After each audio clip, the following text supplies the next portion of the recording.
Mark Rogers TV, the voice of college football, going to Minnesota to track down the Golden Gophers during spring practice. They've been at it a few weeks. And of course, we bring in Ryan Burns from Gopher Illustrated to help us with this football team that has question marks all over the place. Ryan, how you doing this afternoon? I am doing splendid, Mark. How are you?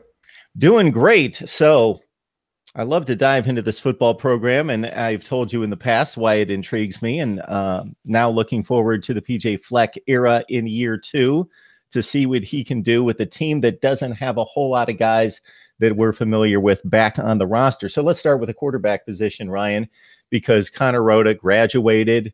Demery Croft off to Tennessee State, which I can't necessarily understand on the surface, of course, just knowing that because it's a wide open competition. Then I see all these names that have either freshman or redshirt freshman next to the name itself. So you're going to have to really sort this thing out for us. Yeah, I mean, the bottom line is when folks want to look back to that 2017 Gopher season, you look at the quarterback play of Connor Rhoda and then eventually Demery Croft for the last half of the season.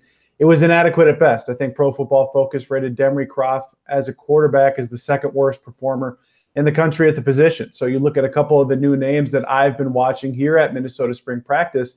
In redshirt freshman Tanner Morgan, the hand-picked guy that was committed to Western Michigan for PJ Fleck. Then PJ Fleck comes to Minnesota, and Tanner's able to come with him. And then the top junior college quarterback in the country, according to 24/7 Sports, in Victor Viramontes. Now, Victor is currently behind Tanner Morgan at this current point in time, which is to be expected from a junior college point of view. If you're a Minnesota fan, you kind of go back through the years of the different junior college transfers that have gotten on campus, such as Damian Wilson. Folks remember he's now the starting Cowboy linebacker. You also have both of Minnesota's offensive linemen from last year in Garrison Wright and Vincent Calhoun.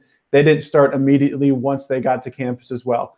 Now, I do believe it is a two-team race or a two-person race between Tanner Morgan and Victor Viramontes. And I think people are kind of anointing Victor Viramontes the starter without really having a lot of context there, because Tanner Morgan has been in this Kirk Ciarrocca offensive system now for about a year.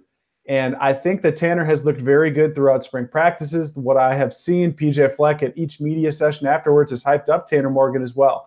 So I think it's going to be a legitimate quarterback competition come the fall once Viramontes has 4-6 months in Ciarrocca's system. So I think that's a very good thing for the Golden Gophers because competition at quarterback hasn't always been there.